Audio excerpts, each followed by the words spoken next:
大家好，歡迎大家咧嚟到我哋嘅社區教室啦。我係 Miss Lui， 來自明愛粉嶺陳震夏中學嘅，係啦。咁今日咧，我想同大家同學咧分享一下咧，就係應考文憑試説話能力呢一張卷大家需要留意嘅一啲嘅地方。呢個試卷4啦嚇，説話能力嘅嗰個考核咧，我哋考核嘅時間其實就係15分鐘嘅，咁準備嘅時間10分鐘啦。咁但係15分鐘咧，其實大家同學咧，你會獲取嘅分數係14分，即係佔嘅分數嘅比例相當高，咁所以咧值得大家同學咧係留意。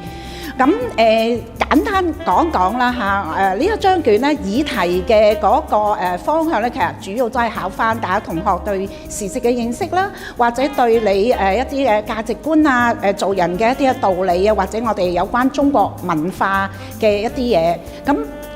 大家同學平時咧就多啲留心翻，譬如時事啊，留心翻我哋一啲平時嘅做人嘅嗰個操守啊，即係咁樣。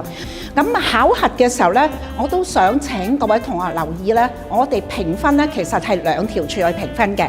咁第一條柱嘅嗰個評分咧其實就係展述同埋語言，就係考核大家嘅意見。你講你嘅意見嘅時候咧，係有冇原創嘅意見咧？你嘅例子係唔係準確咧？你扣題扣得準唔準啦？咁樣咁另外一條柱咧，我哋就叫應對態度。應對態度即係話你會唔會好積極咁樣發言啦？你會唔會咧就係好有禮貌地去發言啦？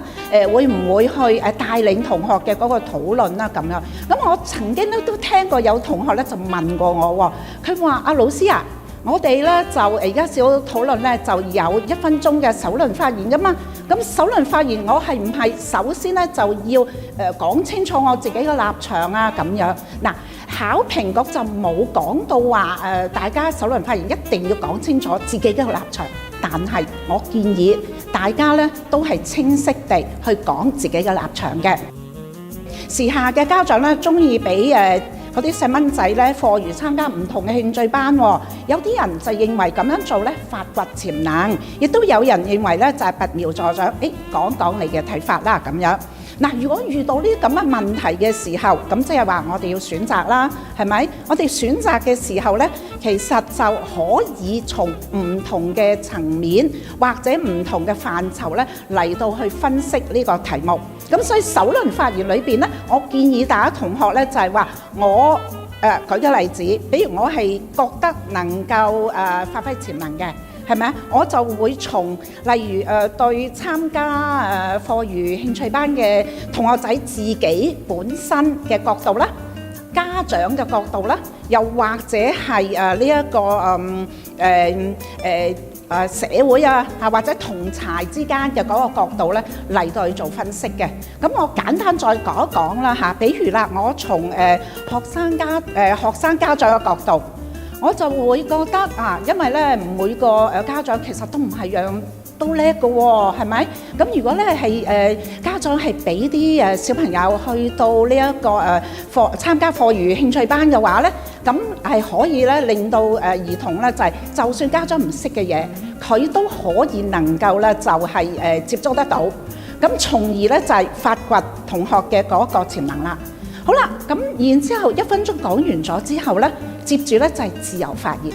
嗱，自由發言裏邊咧，我亦都咧想提各位同學咧，就有一啲嘅地方咧，好容易係即係有偏差咗啦，或者係即係做得唔係幾好嘅。舉個例子啦，審題嘅嗰個部分，咁啊好多同學仔咧審題咧，原來咧就係審題不周啊！嗱，今年咧就曾經出過一條題目，就係話要同學討論係唔係將平板電腦俾兒童作玩具，你同唔同意？咁但係咧，我哋去即係睇啲同學應考嘅時候咧，一見到平板電腦，於是啲同學仔就覺得哎呀好熟啊！梗係有利啦，我梗係同意啦，係咪啊？就講出咗咧，就平板電腦喺學習上面嘅優點。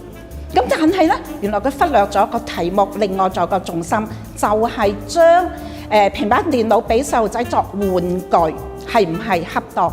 玩具，好多考生咧就係漏咗呢一個重要嘅字眼咯。唔好過分咧，就係偏執於某一個嘅意見，因為我哋記住呢個只係一個小組討論嚟嘅啫。如果你咧係討論嘅時候，你只係為咗表達自己意見，甚至到咧同你嘅組員針鋒相對嘅話咧，咁其實咧都會影響你嘅嗰個表現咯。有一啲嘅尤其是文化嘅一啲意念咧，我哋都要咧係盡量釐清嘅。嗱，舉個例子，2015年咧又係有一題喎啊，佢話咧就係話以下幾樣嘢嚇，為呢個老師咧作為一個象徵嘅時候，你會揀邊一個咧咁樣？咁就有啲同學就話我會揀橋梁。咁橋梁其實都唔錯喎咁樣嚇，但係咧如果同學嘅意念唔清嘅時候，佢就會覺得點解我會揀橋梁啊？原來因為橋梁咧會俾好多人行㗎，我唔中意我嘅老師咧俾咁多人行，俾咁多人踐踏啊，所以我唔會揀橋梁啦。嗱，呢個就係一個錯誤嘅一個理解，個意念唔清啦。咁其實橋梁就係老師嘅嗰個責任，就係將知識傳遞俾同學啊嘛，係作為一個溝通，可能係將知識同小朋友啊當作個溝通。咁所以咧，我哋要小心去留意嗰一個意念究竟佢本身係乜嘢嘢啦。如果有發言嘅時候，咁有疊聲咁點算啊？大家一齊講喎咁樣，咁咧疊聲咧其實就我哋都知道會有機會出現嘅。